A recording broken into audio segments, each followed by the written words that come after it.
Tinanong din niya si Joshua tungkol sa kakaibang kapangyarihan ng batong Bronto, ngunit tila si Joshua ay clueless at nagsimulang magtanong sa lahat. Habang sina Icarus at Agares ay nagbabahagi ng mga masasayang kwento, nakatagpo nila sina Amaru at Duncan na hindi nag-aalangan na hampasin si Icarus. Ipinagtanggol ni Agares ang kanyang kaibigan ngunit iniinsulto at pinahiya siya. Gusto daw nilang tanggalin pareho sina Icarus at Agares. Dumating ang punong guro at sinabing kailangan niyang gumawa ng mahigpit na aksyon kung magpapatuloy ang mga laban. Pumasok si Joshua sa kwarto matapos mawala ng 3 araw. Ang lahat ay namangha sa kanyang lakas ng loob na dumating ng huli, at iyon din pagkatapos na mawala sa sobrang tagal. Habang nakaupo sila at sinimulan ang klase, sinabihan ni Agares si Joshua na humingi ng tawad kay Amaru, bilang mga bagay na maaaring lumala sa hinaharap. Sinabi ni Joshua na hindi siya hihingi ng tawad o yuyuko sa sinuman. Ayaw ni Joshua na maging bahagi ng away ng mga bata dahil mas malaki pa ang gagawin niya. Bumalik si Joshua kay Lugia at tinanong si Lugia kung paano niya nalaman ang paghihiganti mula noon sa isang bagay tungkol sa kanyang nakaraang buhay. Walang nakakaalam nito kundi si Joshua. Tinanong ni Joshua si Lugia tungkol sa mga kakayahan na taglay ni Bronto, at sinabi ni Lugia na ibubunyag lamang niya sa kanila kung matugunan ang kanyang mga kondisyon. Kasama sa kanyang mga kondisyon ang pagbawi sa kanyang mga nakaraang relasyon at pag-aalaga sa kanyang sarili. Tulad ng sinang-ayunan ni Joshua, sinabi ni Lugia kay Joshua na hindi taglay ni Bronto ang kalidad ng precognition, at ang panaginip na nakita ni Joshua kanina ay dahil sa divine power at hindi kay Bronto. Ang kapangyarihan na hawak ni Bronto ay paglaki paliwanag ni Lugia. Ipinaalala ni Amaru sa propesor ang pakikipagsapalaran niya kay Joshua, tumanggi ang propesor na ihayag ito. Habang, si Amaru ay na-trigger at nakaramdam ng kahihiyan. Sina Joshua at Amaru ay nahuli sa isang pagtatalo na kalaunan ay naging away sa mga mesa, at sinabi sa kanya ni Joshua na ipapakita niya kay Amaru kung gaano kawalang silbi ang isang rapier. Sa kabila ng paulit-ulit na babala ni Icarus at ng iba pang mga lalaki, hindi nananakot o natakot si Joshua sa pangalan ng pamilyang Sten o Amaru. Habang nagsisimula ang away sa pagitan nila, si Joshua ay tiwala sa kanyang mga kakayahan, at ang pakikitungo kay Amaru ay hindi isang malaking bagay para sa kanya. Habang binabalaan ni Icarus si Joshua, sinabi niyang maaari niyang tayaan na siya ang magiging panalo. Handa nang lumaban si Amaru, at nang magsimula ang tunggalian, nakatayo si Joshua na nakapikit, na nakakalito kay Amaru. Inatake ni Amaru si Joshua gamit ang kanyang rapier, at nang idilat ni Joshua ang kanyang mga mata, tumugon siya sa pamamagitan ng pagsira rapier ni Amaros. Tila namangha ang lahat sa lakas at kapangyarihan ni Joshua nang masira ang kanyang rapier at bumagsak siya sa lupa. Naniniwala si Joshua na naabot na niya ang taas ng kanyang mga pangarap, na hindi niya maabot sa kanyang nakaraang buhay. Nang makausap ni Anna ang kanyang ama sa Avalon Academy Female Dorm, ipinaalam niya sa kanya ang Viscount na yun namatay si Big sa kamay ng Thunder Seat ng 7 mago. Dismayado sila dahil sobrang nakatulong sa kanila Viscount Big. Sinabi niya sa kanya na hinahanap ng Magic Tower si Joshua dahil kumuha siya ng mahalagang bagay. Tinapos nila ang kanilang talakayan sa pamamagitan ng pag-uusap tungkol kay Joshua at sa paraan ng paggawa niya ng kaguluhan sa akademya. Tinawag ng master ng akademya si Joshua at hiniling sa kanya na ihayag ang kanyang tunay na pagkakakilanlan sa galing bilang swordmanship. Gayong ang ipinakita niya na hindi niya minana mula sa pamilya Frederick. Hindi nagbabago ang sagot ni Joshua. Binalaan siya ng master na ang akademya ay may mga ranggo at ang isang tulad ni Amaru ay palaging mapapahiya dahil galing siya sa mayamang pamilya. Sumagot si Joshua na kung ang isang gurong tulad niya ay nagkukunwaring walang pakialam sa gayong mga gawain, kung gayon wala siyang maibibigay sa kanyang mga estudyante. Tinawag siyang duwag ni Joshua dahil sa hindi pagsasalita laban sa pagbabago ng sistema ng mga ranggo. Sinabi ni Joshua na ayaw niyang manatili sa ganoong lugar at ayaw din niyang umalis. Dahil hindi siya duwag at napakadaling ma-intimidate. Habang nakatayo si Joshua, nag-iisip na umalis sa akademya, pumasok si Amaru. Yumuko si Amaru at humingi ng tawad sa ginawa niya kanina at kung paano niya hinamak ang kanyang sibat. Nagulat si Joshua at nagtaka kung ano ang ginagawa ni Amaru. Ipinahayag ni Amaru na gusto niyang matutunan ang mga diskarte sa kabilisan mula kay Joshua. Sinabi ni Joshua na tuturuan niya siya, ngunit sa ilalim ng ilang mga kondisyon. Ipinahayag niya na gusto niyang malaman ang tungkol sa bilog ng akademya pati na rin ang tungkol kay Simis Kun Douglas, na binanggit ng guro sa akademya kanina. Sa Avalon Imperial Palace, ang emperador ay nakatanggap ng sulat mula sa Swallow Empire, galing daw kay Draxia. Plano niyang magpadala ng 2 lalaki para tulungan si Draxia. Ipinaalam din ng kabalyero sa emperador na si Joshua ay sumali sa akademya matapos talunin ang anak ng pamilya Sten. Ang emperador ay muling humanga sa kakayahan ni Joshua at nagpaplanong magpadala ng personal na sulat ng rekomendasyon para makasali siya sa Imperial Knight Order. Sinabi ni Amaru kay Joshua ang lahat ng mga detalye tungkol sa akademya. Ipinaalam niya sa kanya ang bilog na Araksya, na kinabibilangan ng lahat ng mayayamang tao na nagsasamantala sa pinakamahina at sama-samang nagtutulungan sa isa't isa na magtipon ng kapangyarihan para sa hinaharap. Pagkatapos ay pinag-iisipan ni Joshua na dalhin si Icarus sa kanyang tabi para mag-assist sa kanya sa hinaharap. Nagtanong si Icarus at binalaan si Joshua kung ano ang maaaring mangyari pagkatapos ng kanilang tunggalian sa sirkulo ng Araxia. Ipinaalala ni Joshua kay Icarus ang taya nila kanina, at ngayong nanalo na siya, sinabi niya kay Icarus na gusto niya siya, na malinaw na nangangahulugang kinukumbinsi niya siyang sumama sa kanya. Dahil ang kanyang mga kakayahan ay magiging kapaki-pakinabang sa hinaharap. Sinabi ni Icarus na pag-iisipan niya ito at umalis. Si Cain ay nagsasanay ng ilang mga kasanayan at diskarte para lang maprotektahan niya ang kanyang liege na si Joshua, sa panahon ng kahirapan. Humanga ang duke sa katapatan ni Cain kay Joshua. Nakatanggap si Duke Agnes ng liham mula sa pamilya Sten, na binuksan niya, ngunit sinabi niyang ito ay sa wakas ay nagsimula na. Ang Swallow Empire ay isang mahusay na bansa na sumasakop sa malaking bahagi ng kontinente ng Igrand. Dahil sa malawak nitong kapatagan, na pinakamaganda sa kanilang sining sa likod ng kabayo.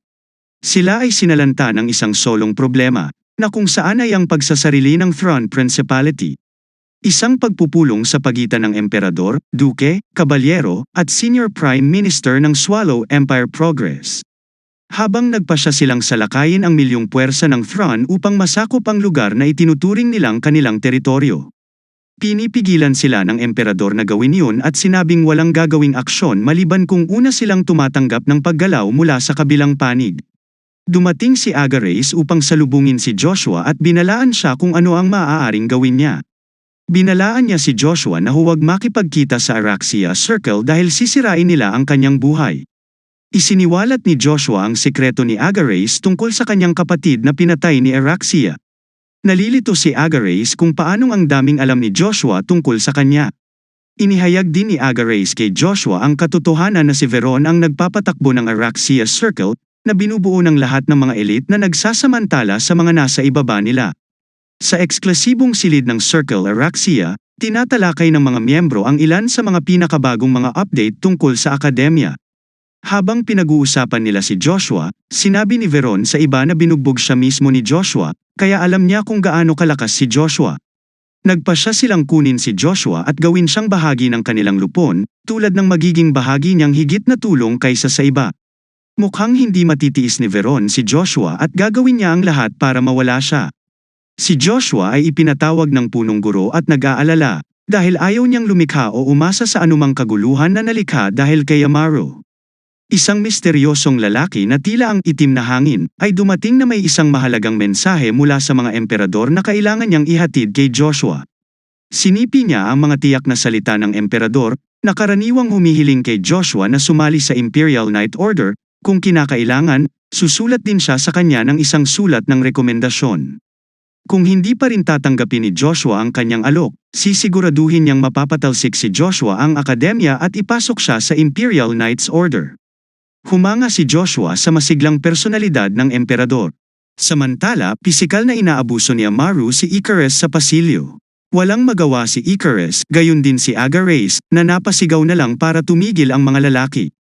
Habang si Agares ay nakikialam upang tulungan ang kanyang kaibigan, ipinaalala ni Amaru sa kanya ang kanyang nakatatandang kapatid, na pinatay din nila. Sinabi sa kanila ni Veron na huhulihin niya sila bilang mga hostage at tatawagan si Joshua. Nag-flashback si Agares nang inabuso ng malulupit na maharlikang ito ang kanyang kapatid. Tumakbo siya patungo kay Veron upang hampasin siya, ngunit sinampal siya ni Amaru at itinulak siya sa lupa, babala sa kanya na pigilan si Joshua o sila ang susunod na magpapahiya sa kanilang mga magulang. Agad na nagpakita si Joshua at sinabi sa kanila na babayaran nila ang kahihiyan at pananakit sa kanyang mga kaibigan. Tumugon si Veron sa pamamagitan ng babala sa kanya na huwag umatake o mas masahol pa ang gagawin niya kina Icarus at Agares. Pati na rin ang kanilang mga pamilya at ilagay ang lahat sa kanya.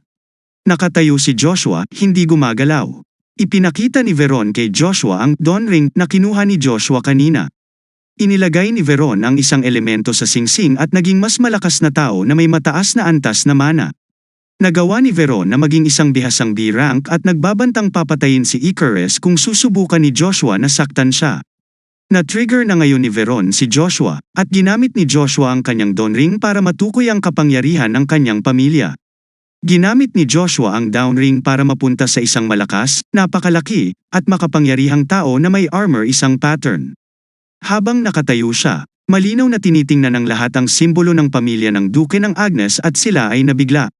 Sinabi ni Amaro na nakapagtapos na si Babel, sino ang batang ito na nagpapanggap na pamilya Agnes? Nagulat si Amaro, Veron, at ang iba pang mga lalaki sa nangyari, at kailangan nilang magintay ng kasagutan. Habang ay proseso at kinukwestiyon niya ang lahat. Galit na galit si Joshua sa mga naunang pangyayari at sinabing hindi niya mapapatawad si Veron sa pagkakataong ito. Sinabi ni Amaro kay Joshua na huwag lumikha ng higit na tunggalian, dahil mahirap para sa kanila na harapin ito maraming kaaway sa hinaharap. Sinabi ni Joshua na ang gumawa lamang ng kilos ang parurusahan at pagbabantaan paalisan ang iba. Nagdahilan silang lahat at umalis. Binetukan ni Joshua si Veron at tila natakot sila sa kanya. Humanga si Joshua sa katalinuhan ni Icarus sa kanilang pag-alis at gustong makasigurado kay Icarus makakatulong talaga sa kanya sa hinaharap. Sa Swallow Empire, si Haring Anthony, na nag-alay ng kanyang buhay para sa kasarinlan ng Principality, pumanaw sa edad na 72 at hiniling kay Euravus na alagaan ang imperyo at ang kanyang anak na babae. Sinabi ni Euravus na iaalay niya ang kanyang buhay kay Tharn at sa kalayaan nito. Pinag-iisipan ni Joshua na umalis sa akademya at sumali sa Imperial Knights Order. Nakatagpo ni Joshua ang isa sa 7 mago ng Magic Tower, ang Thunder Seat na si Jack Stiropes.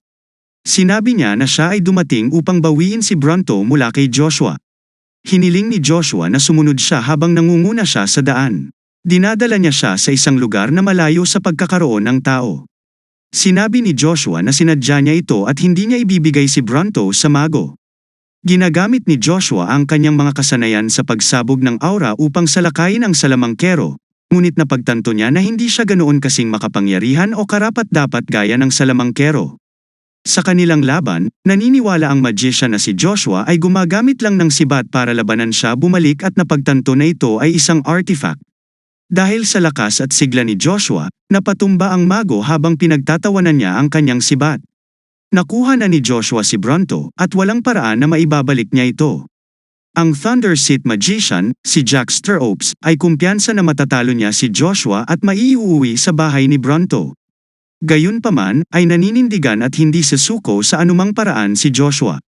Ginagamit ni Joshua ang kanyang mga diskarte upang salakayin si Jack, ngunit tila hindi siya natinag at hindi naapektuhan ng mga ito. Nais matiyak ni Joshua na napapanatili niya ang isang sapat na antas ng tensyon.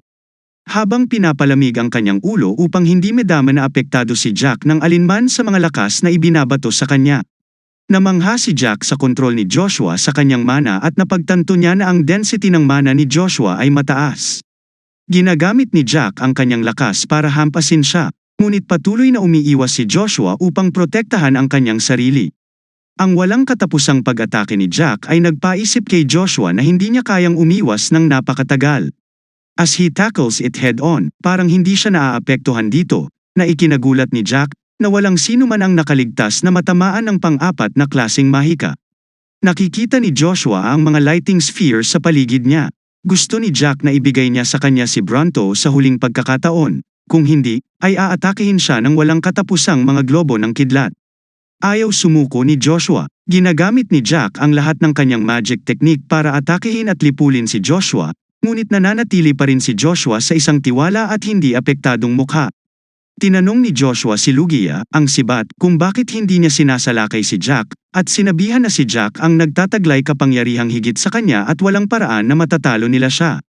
Hindi nawala ng pag-asa si Joshua at sinabing hindi siya kailanman natalo at humarap sa mga hamon imposibleng makumpleto yon. Kaya naman gagawin niya ang lahat para mabuhay at talunin si Jack Stirrups. Dahil hindi tumitigil ang mga diskarte ni Jack, ginamit niya ang rune flare na paraan para hampasin si Joshua. Nagawa ni Joshua na gumanti gamit ang kanyang magic spear sa stage 3.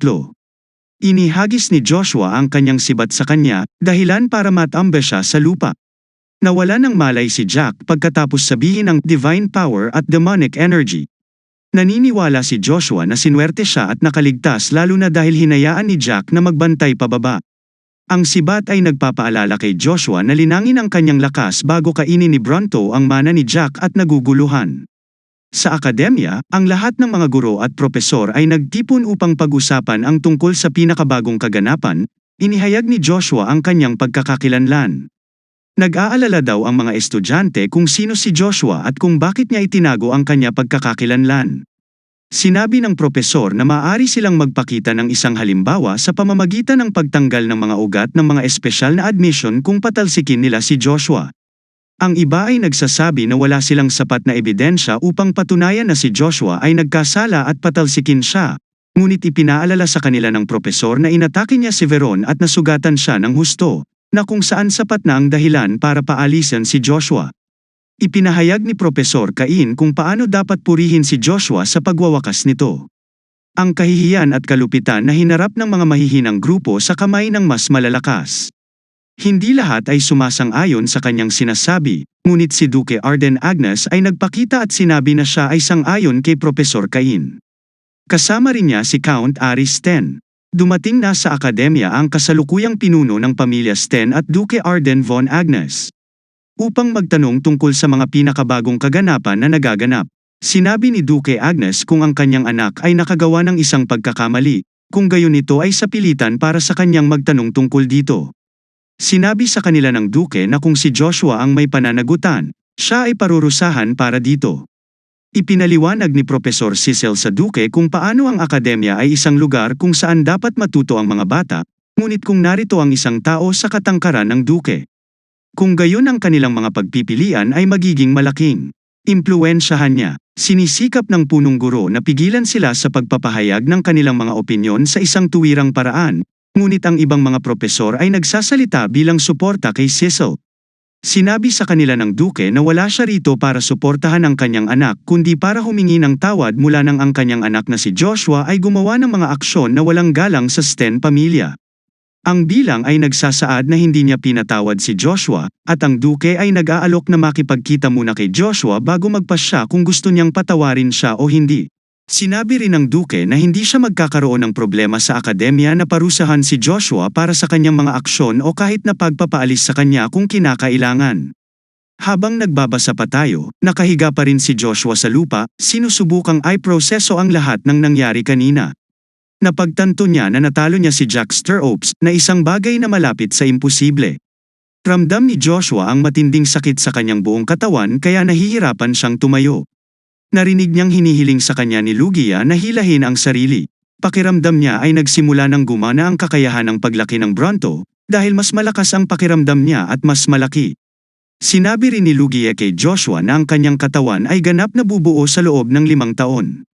Nagtataka si Joshua kung sino talaga si Lugia at kung paano ito may kapangyarihan na kontrolin ang parehong banal at kapangyarihan ng demonyo sa loob ng katawan ni Joshua. Ipinaalala ni Lugia kay Joshua ang kontrata na ginawa nila sa sandaling bumalik siya sa kanyang nakaraan.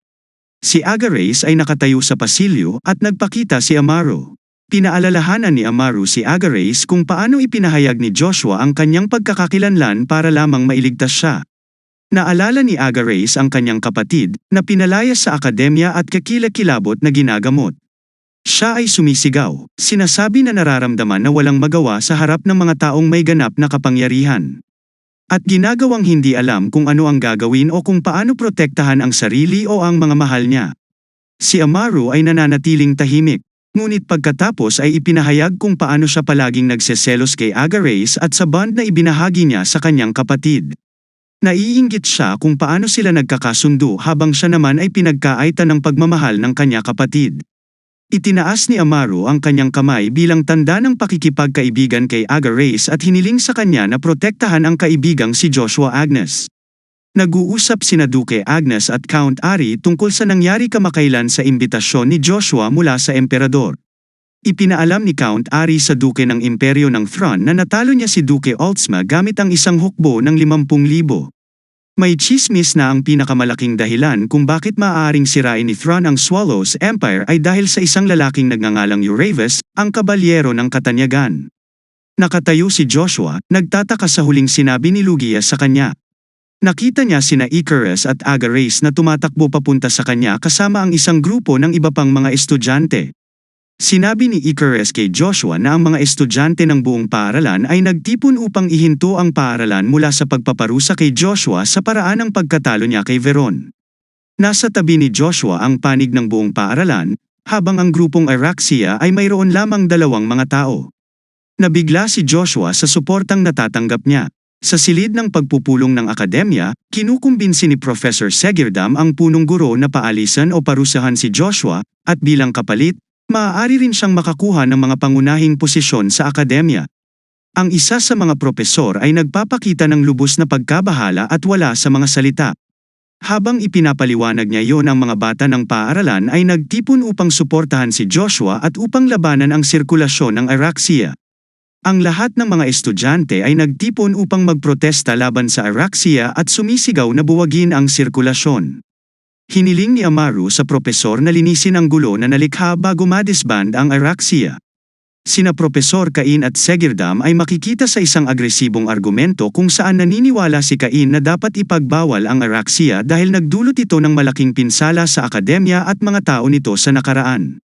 Sinabi ni Joshua na lilinisin niya ang lahat ng dumi sa akademya bago siya umalis. Napangiti si Amaru at binalaan si Joshua sa mga kahihinatnan na kanyang haharapin kapag siya ay pinalayas sa akademya. Binalaan niya si Joshua na huwag sirain ang kanyang family's honor. Walang pakialam si Joshua sa sasabihin ng sinuman, at nagbanta siyang ipakita ang bawat miyembro ng Araxia at ipakita ang mga resulta ng kanilang malupit na pagkilos. Sinabi ng punong guro kay Segirdam na wala na siyang pakialam sa kanyang posisyon at kailangan na niya itigil ang mga maling gawain ng mga bata. Dumating sina Duque Agnes at Count Ari. Nakikinig sila sa usapan ng mga bata at si Joshua. Hindi sineseryoso ni Duque Agnes ang kanilang away at sinabi na dapat ang away sa pagitan ng mga bata ay manatili sa pagitan nila. Pagkatapos ay hiniling niya kay Joshua na makipagkita sa kanya. Sa kabisera ng imperyo ng Swallow, nagtanong ang emperador tungkol sa Ultsma. Sinabi sa kanya na si Ultsma ay nahaharap sa mas psikolohikal kaysa sa pisikal na pinsala. Sinabi ni Duque Albert, ang kapitan ng imperial na kabalyero, na si Ulstam ay nagdala ng kahihiyan sa imperyo dahil hindi niya kayang talunin si Thrawn ng dobleng lakas bilang kalaban. Sinusuportahan ng lahat si Albert at sinabing dapat panagutin ni Ultsma sa kanyang pagkawala. Pinaalalahanan sila ng emperador na hindi lang si Ultsma ang may kasalanan kundi silang lahat. Simula noon lahat sila ay kulang sa impormasyon tungkol sa kalaban. Pagkatapos ay naisip nila ang pagpapadala ng higit pang mga sundalo at hindi bababa sa 2 Panginoon. Hiniling ng emperador sa kanila na maghintay para sa susunod na pagkakataon. Dahil ang lahat ng iba pang imperyo ay nakatutok na sa kanila. Ang sinasabi nila ay ang Thrawn, samantala, ay sinusubukang kumbinsihin ang ibang mga imperyo na mag-alinlangan sa pagiging diplomatiko sa Swallow Empire. Isang kabalyero ang dumating upang ipaalam sa emperador na inihayag ni Thrawn ang susunod na hari nito, na si Uravis, ang Knight of Prominence. Nagaganapin din ang seremonya ng kasal niya sa anak ng hari sa lalong madaling panahon. Tinanong ni Duque Agnes si Joshua tungkol sa utos na natanggap niya mula sa emperador. Sinabi ni Joshua sa Duque ang tungkol sa kanyang desisyon na sumali sa Imperial Knight Order. Umalis ang Duque, sinabihan si Joshua na alagaan ang sarili.